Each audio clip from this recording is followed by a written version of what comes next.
Bonjour à toutes et à tous et bienvenue dans ce nouvel épisode de podcast Au cœur des hormones. Aujourd'hui, nous allons parler de l'hyperthyroïdie, un trouble fréquent de la thyroïde qui touche de nombreuses personnes. Souvent sans qu'elle le sache.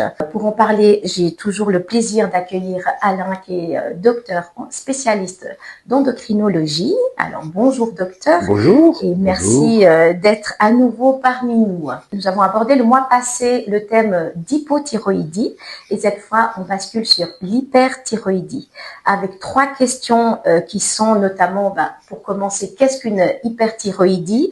Quels sont les signes, les facteurs de risque et bien évidemment leur traitement. Pour commencer, docteur, alors pouvez-vous nous expliquer qu'est-ce qu'une hyperthyroïdie et quels sont les signes et ses symptômes les plus fréquents? L'hyperthyroïdie, c'est quand tout va trop vite. Votre cœur, il va trop vite, vous avez des palpitations. Votre intestin, il va trop vite, il y a des diarrhées. Votre cerveau, il va trop vite, vous êtes nerveux, hyperactif. Et puis le résultat de tout cela, c'est que comme tout va trop vite, vous consommez de l'énergie et vous perdez du poids. Mais c'est pas du poids sain que vous perdez, c'est un très mauvais système pour perdre du poids, c'est une maladie.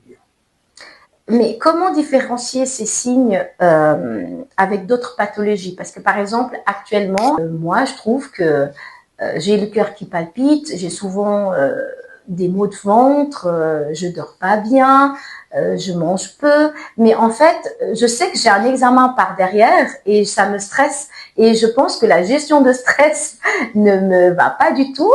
Mais comment différencier justement ces signes avec d'autres maladies ou pathologies? C'est le laboratoire qui va permettre de savoir si votre thyroïde fonctionne trop. On va déterminer le taux des hormones thyroïdiennes pour savoir s'il est normal ou élevé. Et on va déterminer le taux de l'hormone qui vient de votre cerveau et qui stimule la thyroïde. C'est ces deux éléments-là qui permettront de dire si vous êtes hyperthyroïdienne. Ça donne pas de diagnostic, mais ça nous dit que vous êtes hyperthyroïdienne. Mais alors dans ce cas-là, comment se fait le diagnostic et quelles sont les principales causes du coup?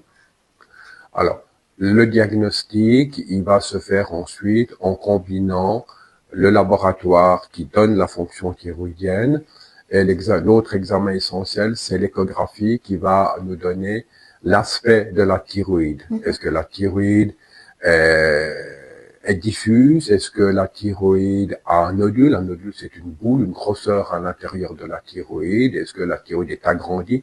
C'est ce qu'on appelle un goitre. Et est-ce qu'il y a de nouveau à l'intérieur de ce goitre un certain nombre de nodules? En fait, vous devez combiner pour arriver à un diagnostic ce qu'est la fonction de la thyroïde, donc le laboratoire, et ce qu'est l'échographie, qui est la morphologie. Le laboratoire ne dit pas ce que va donner l'échographie, et l'échographie ne vous permet pas de préjuger ce que va être la fonction thyroïdienne.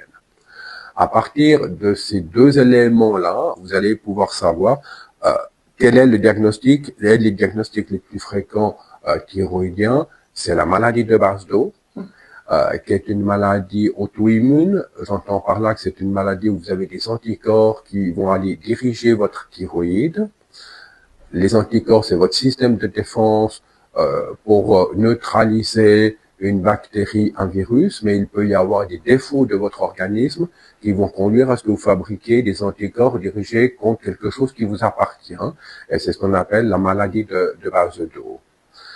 Vous avez le deuxième élément, c'est ce qu'on appelle un nodule, donc cette petite boule qui se trouve dans la thyroïde, qui peut se mettre à fabriquer trop d'hormones thyroïdiennes parce qu'elle devient indépendante de la commande qui vient du cerveau.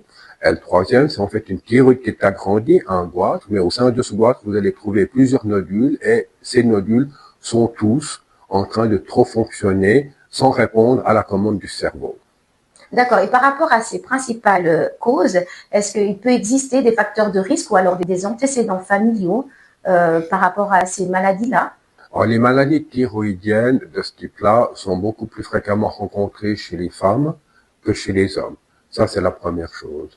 La seconde, quand vous avez un problème thyroïdien connu dans votre famille, chez un proche, un frère, une sœur, vos parents, vos grands-parents, vos cousins, cousines, effectivement, vous avez plus de malchance d'avoir un problème thyroïdien.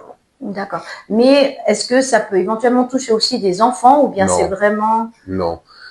c'est extrêmement rare chez les enfants. C'est vraiment des maladies qui sont plus fréquentes à partir de 20-22 ans. Ok. Et puis, pour finir, pour cette troisième question, quels sont les traitements disponibles et comment se déroule en fait le suivi, tout simplement? Le premier traitement, c'est freiner, quel que soit le diagnostic. Une hyperthyroïdie, c'est pas confortable, c'est anxiogène. Vous avez votre cœur qui va trop vite, vous êtes gêné par les diarrhées, vous n'êtes pas bien dans votre cerveau, il faut freiner la sécrétion des hormones thyroïdiennes. Et le frein, c'est toujours la même chose, c'est des médicaments que l'on va vous donner pour freiner et ramener vos tests thyroïdiens à la normale.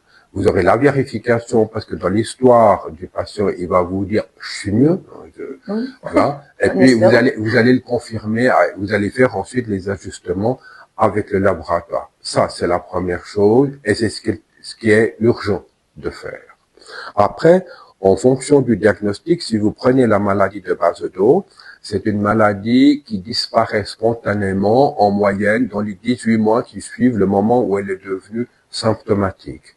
Donc, ce que l'on va faire, on va freiner pendant 18 mois, on va pas traiter, on freine la thyroïde pendant 18 mois en espérant qu'après, quand on arrêtera le traitement, la maladie aura disparu. S'agissant du nodule thyroïdien, on va avoir, qui lui va rester, c'est pas une maladie qui va disparaître, elle est pérenne. Le premier moyen, en fait, est de donner du iode 131, parce que la thyroïde est le seul organe qui consomme et qui absorbe du iode.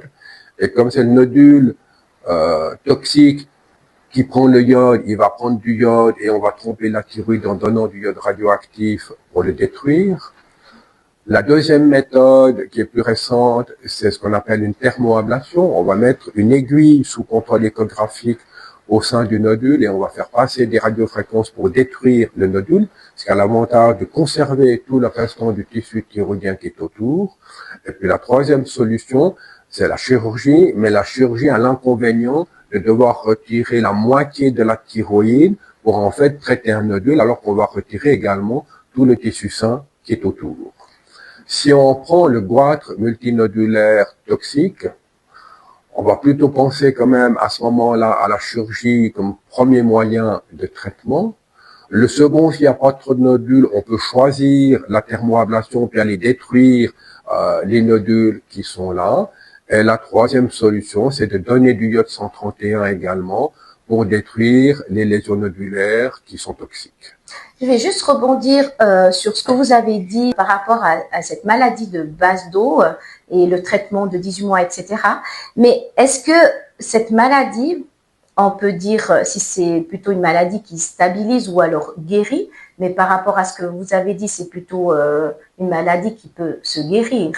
Le Basedow est une maladie qui disparaît dans la moitié des cas spontanément. C'est-à-dire que votre organisme, à un moment, pour des raisons, autant on ignore pourquoi il va faire des anticorps dirigés contre la thyroïde, à un moment, il n'en fait plus. Okay. Et on sait que c'est ce qui se passe dans 50% des cas. Et puis, vous avez aussi parlé d'intervention chirurgicale. Alors, lors d'intervention chirurgicale, est-ce qu'on peut dire que après la personne, elle doit avoir un traitement à vie, vu que s'il venait à enlever la thyroïde ou une partie ou des nodules, est-ce que quand par exemple on enlève les nodules, est-ce que la personne elle devrait quand même être traitée ou pas?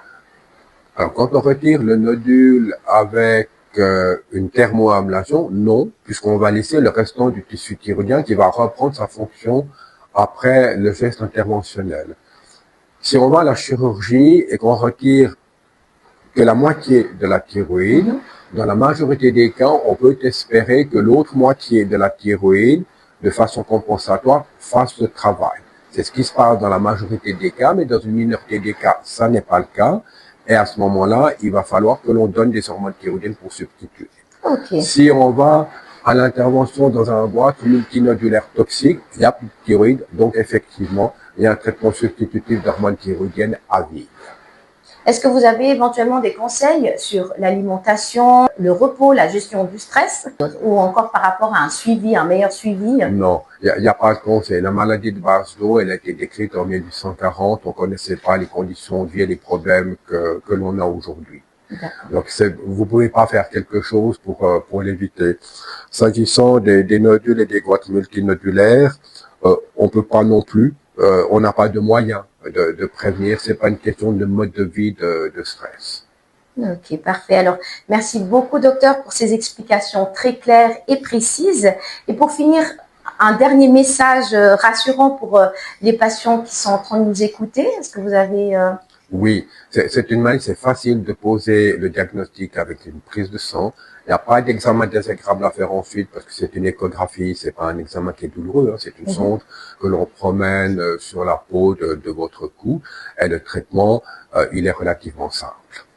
Okay, alors, et efficace. Ah, super. Alors, voilà qui conclut donc cet épisode. Merci à toutes et à tous pour votre écoute et continuez à vous informer, à poser des questions et à prendre soin de vous. Alors, ce podcast, il faut savoir, il est entièrement gratuit et cela peut vraiment aider d'autres personnes à mieux comprendre leur santé.